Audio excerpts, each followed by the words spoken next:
بزدني علما. السلام علیکم ورحمۃ اللہ وبرکاتہ. الحمدللہ الذی ابدع الافلاک والارضین والصلاة والسلام علی محمد من کان نبی وآدم بین الماء والطین وعلی آلہ واصحابہ اجمعین، خصوصاً علی سیدنا سید بدیع الدین مدار الدنیا والعقبیٰ مدار العالمین. ناظرین کرام، آج بڑی ظلم و زیادتی کا ماحول ہے اور ہماری بچیوں کے ساتھ میں بڑی زیادتیاں کی جا رہی ہے، لیکن کہیں اگر دیکھا جائے تو غیروں سے زیادہ ہمارے ہی لوگ ہماری بچیوں کے ساتھ میں زیادتیاں کرتے نظر آتے ہیں. اور ہم اپنی بچیوں کو تو اپنی بچی سمجھتے ہیں، لیکن غیروں کی بہن بیٹیوں کو ہم اپنی بہن بیٹی نہیں سمجھتے اور ان کے ساتھ میں زیادتیاں کرتے ہم نظر آتے ہیں.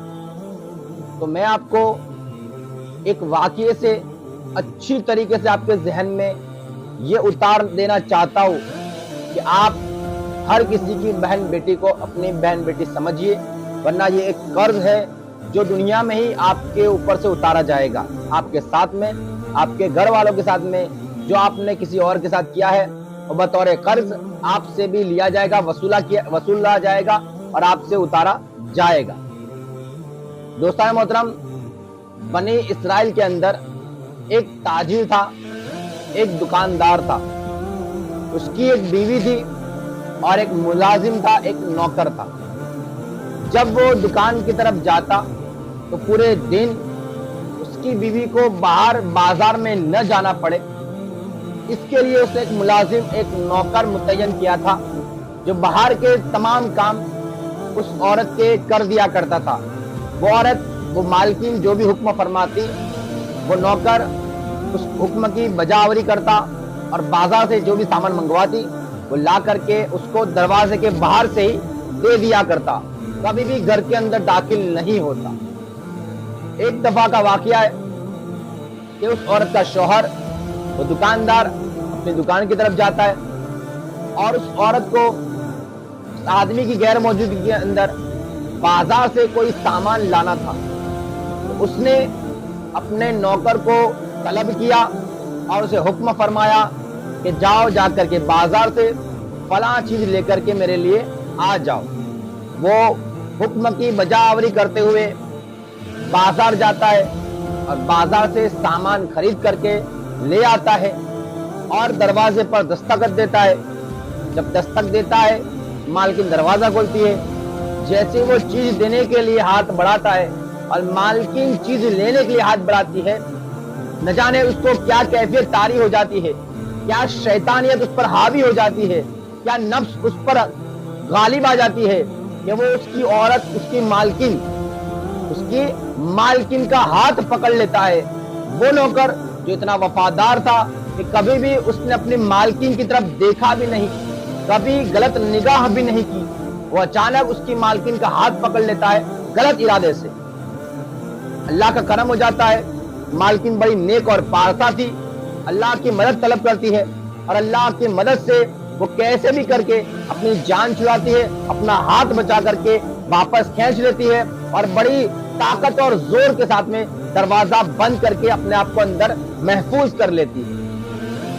اب شام کا انتظار کرتی ہے کہ شام کو اس کا شوہر آئے گا تو یہ تمام ماجرا اسے بیان کرے گی کہ آخرکار ایسا کیسے ہو سکتا ہے، ہمارا وفادار نوکر آخرکار بے وفا کیسے ہو گیا. شام کے وقت میں جب اس کا شوہر گھر پر آتا ہے تو اس عورت کا جذبہ ایمانی آپ دیکھیے اور ملاحظہ فرمائیے. وہ عورت اپنا حال بیان نہیں کرتی ہے، لیکن اس کا ایمان اور یقین تھا کہ یہ معاملہ میرے ساتھ ایسے ہی نہیں ہوا ہے، ضرور کچھ نہ کچھ گڑبڑی میرے شوہر نے کی ہوگی. وہ عورت اپنے شوہر سے کہتی ہے کہ اے میرے شوہر نامدار، کیا آج آپ نے دکان پر کوئی خلاف شرع حرکت کی ہے؟ کیونکہ اس کے شوہر کی چوڑیوں کی دکان تھی، وہ چوڑیاں بیچا کرتا تھا اور اکثر پتا ہوگا آپ لوگوں کو کہ جو چوڑیاں بیچنے والے ہوتے ہیں وہ اکثر و بیشتر خود اپنے ہاتھوں سے عورتوں کو چوڑیاں پہناتے ہیں اور ان کی پہنی ہوئی چوڑیاں اتارا کرتے ہیں. یہ کاروبار تھا اس کا تو اس نے کہا, اس کی بیوی نے شوہر سے, کہ آج آپ نے کوئی غلط حرکت کی ہے, خلاف شرع کام کیا ہے دکان پر؟ وہ دنگ رہ گیا اور اس نے آنکھیں نیچی کرتے ہوئے کہا کہ ہاں, آج مجھ سے ایک بڑی غلطی ہو گئی تھی.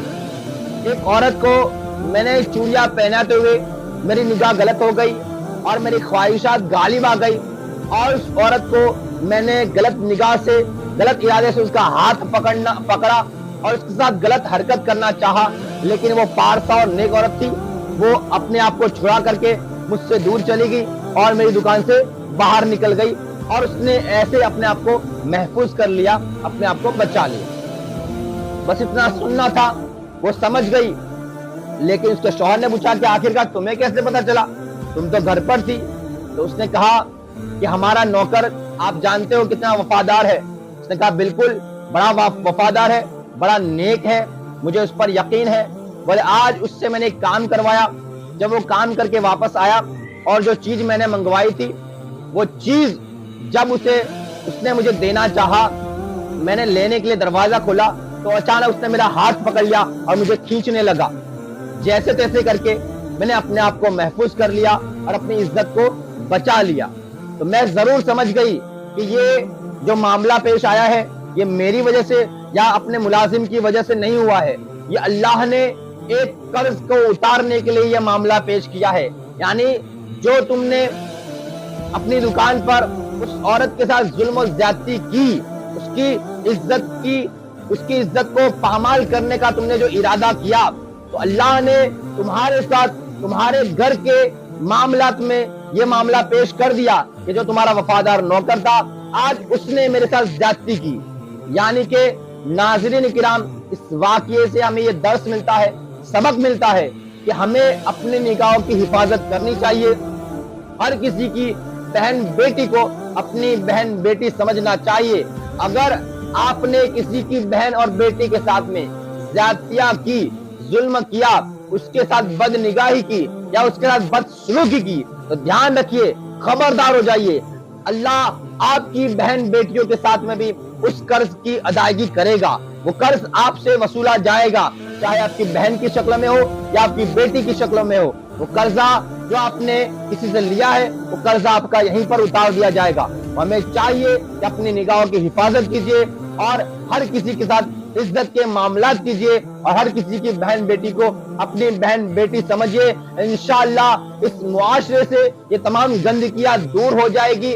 اللہ رب العزت کی بارگاہ میں بس یہی دعا ہے, اللہ رب العزت ہمیں اپنے خواہشات کی حفاظت کرنے کی, اپنی نگاہوں کی حفاظت کرنے کی اور اپنی بہن بیٹیوں کی اور دوسروں کی بہن بیٹیوں کی عزت کی اور پارسائی کی حفاظت کرنے کی توفیق اور رفیق عطا فرمائے.